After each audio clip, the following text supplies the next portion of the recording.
Yeah, just same message. So appreciative of the crowds this year. Attendance, um, all-time high, and I think it's really helped our team. And looking forward to the next Big 12 game. Another top 10 nationally ranked team coming in here, and we hope to have another great environment. So appreciative of our students, appreciative of our season ticket holders, and everybody in Lubbock that supported this team. And we hope to have another great environment tomorrow night.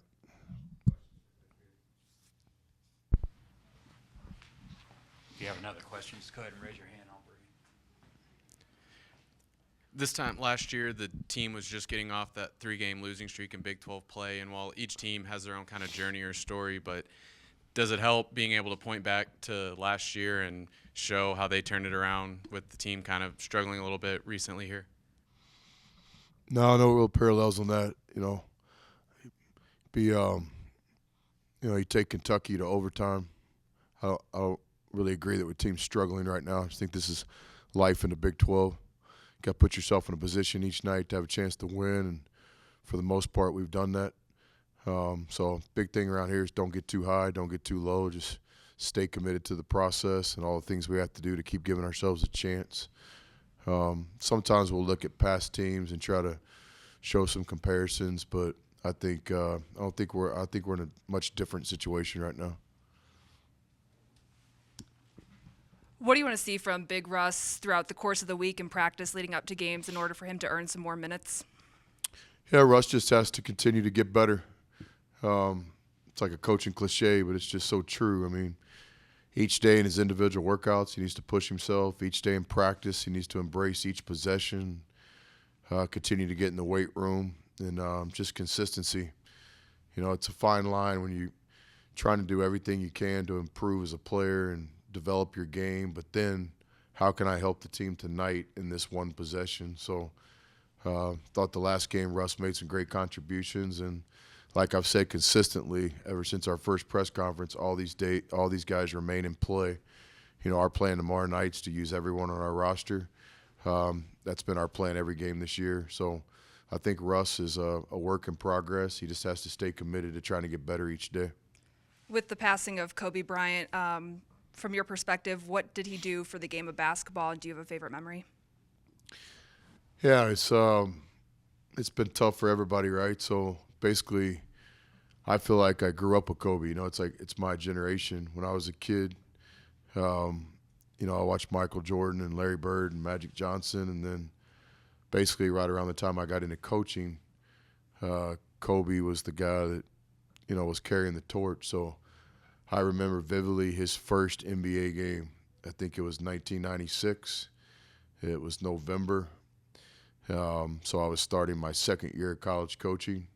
I was in Abilene, Texas, coaching Abilene Christian, and that game was on TNT or TBS or one of those, and I just remember watching this 18-year-old guy out there playing NBA minutes and all the things that she had heard about him, and then 20 years later, I vividly remember the last game, cheering for him in the game where he scored 60, and so really along the way, it's kind of the first thing anybody checked in my kind of age bracket is what did Kobe do last night, or if the game was on, that's always the one you wanted to watch. And so really I just grew up watching him play basketball.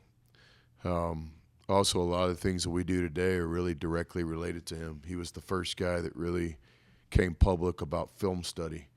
And those of you know that our program, we take a lot of pride in the work we do in the film room and the video room. And I tell players all the time, it's the best, it's the strongest way you can transition from being a high school player to a college player. Everything's important, the weight room, the shooting, the level, but the single most important thing to me where you can make an improvement is film study and video.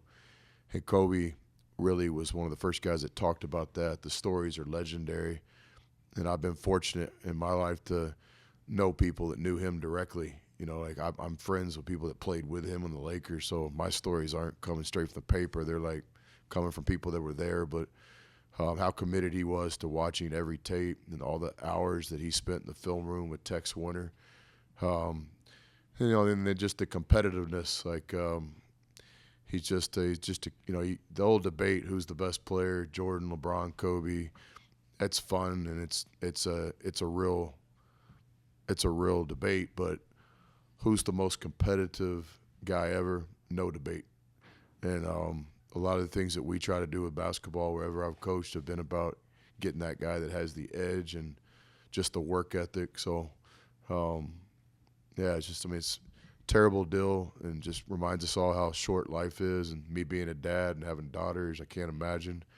But just from a basketball standpoint, as I've reflected the last couple of days, there's probably nobody that's ever had a bigger impact on me just because that was my generation. I mean, I probably watched 80% of his games for 20 years.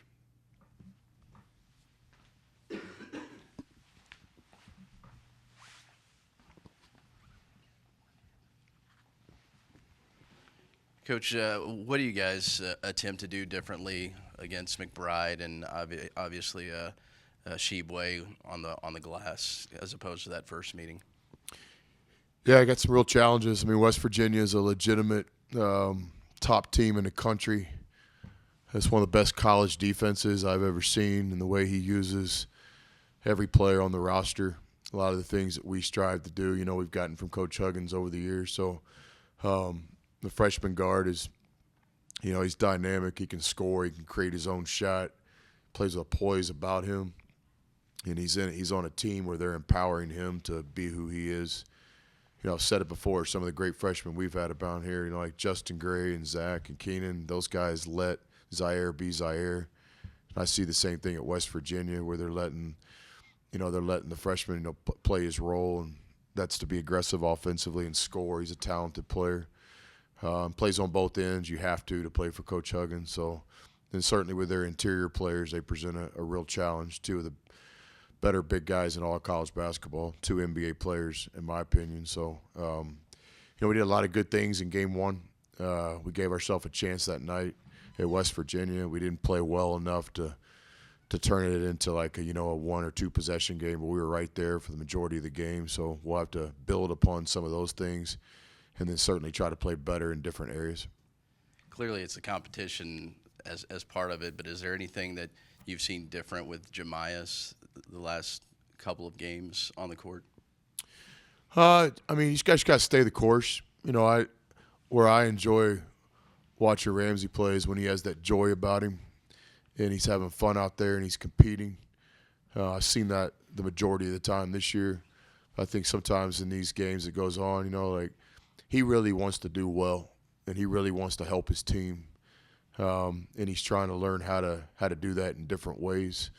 But in each game, he continues to make really good plays. He's just got to find that consistency, as do all young players, really all players, period. But personally, you know, I'm just trying to encourage him to run his own race and to enjoy the game and the competition and, you know, just understand the weight of the world's not on his shoulders. He's one guy on our team, and he just needs to do his role for us to be successful.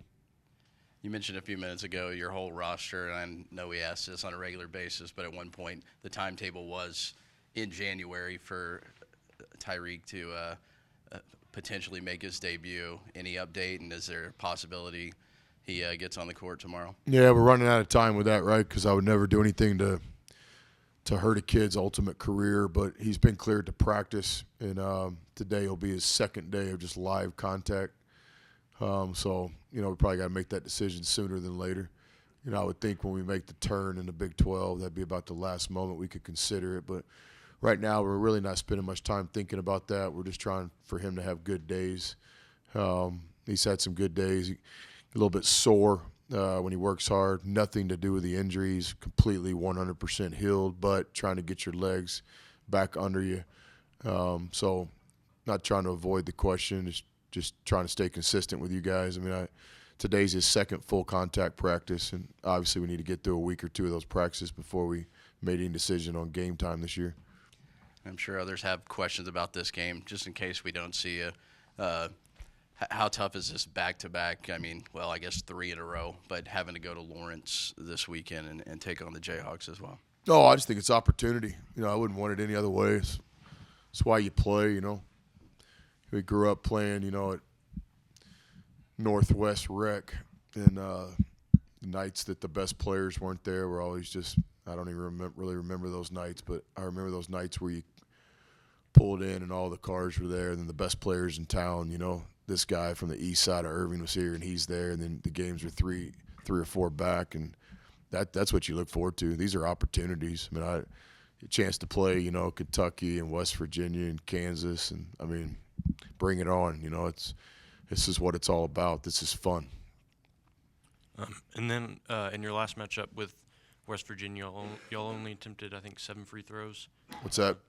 Y'all only attempted like 7 free throws in your last matchup against West Virginia. So I guess just like from watching film and stuff, is there anything that you saw that could maybe increase that? Yeah, absolutely. Victory's going to favor the more aggressive team. And, you know, it's really hard to get on the free throw line in somebody else's gym in the Big 12. That's a whole other debate and idea for that. But the bottom line is we have to control what we can control, and that's to be aggressive. And at West Virginia, we fell in love with the jump shot. And we just got to find that balance between being aggressive and, you know, my deal is you got to go demand the foul. You don't drive in there hoping to get the foul or looking for the foul. You got to demand it. And West Virginia does a really good job of that. And our team has to learn how to do that, and we're working on it. This second time against West Virginia, you'll have Terrence Shannon. I know you know the talent he has, but what kind of a difference can he make when he's in the lineup, especially for you all? I mean, he's one of our best players. TJ brings a lot to the table on both ends of the floor. So certainly you want to have your full roster when you go into any game. So we're definitely a better team with TJ being able to play than we're not. So if anything, he's just, you know, another one of our guys we count on. I know you talk about it a little bit, but with Sheboy and Culver, I guess how unique and how difficult is it just from a schematic standpoint to try and obviously trying to take those guys out of the equation in terms of trying to take them out of the paint versus balancing your ability to be aggressive, kind of getting into the paint? Yeah, it's a challenge. I mean, West Virginia has kind of a unique team. Kentucky was the same way. Most teams in college basketball now play 4 guards. West Virginia is fortunate enough to have 2, you know, NBA bigs, and so they play them together. And Coach Huggins does a great job setting that up for their team. So it's definitely a challenge, as is every game in this league. You can't take away everything, but you have to kind of pick and choose your times, and you have to have a 2 or 3 layer game plan and hope that when the lights come on, you know, you can execute some things. But West Virginia is one of the best teams in the country. They have one of the best defenses I've ever seen that's based on help and rotations and playing multiple guys to wear you down. They have real rim protection with 2 NBA players. They have great perimeter defense. And they got a great Hall of Fame coach. Then on the offensive end, you know, they're a lot better than I think anybody wants to think they are. I think they have multiple guys on their team that shoot 3-point shots. They have great cutters. They found a real score in their freshmen lately, and so they can play inside out. So I'm not as the theory that they aren't as good offensively as defensively. These things go hand in hand. Like, their offense allows them to play the defense they play. They go hand in hand. Your offense has to fit with your defense and vice versa to be good. And obviously West Virginia is really, really good. Last one for me. I know I've asked you the last couple games, but the game against West Virginia that first time around, Kevin McCullough kind of stepped up a little bit. Do you kind of see him kind of earning some extra minutes now? And I guess what have you seen from him that's allowed him to kind of play so well, or just kind of play with that grit that you've kind of been looking for from him? Yeah, I think so. I think Mac has earned minutes, and he made some big plays in the second half, especially against Kentucky. And I've said it before, to me it's not about basketball with Mac. It's about the process of getting healthy, and you know, he's overcome a lot of adversity, and I think he's done a great job putting himself in this position where he's in the rotation, he's helping the team. He has a bright future ahead of him.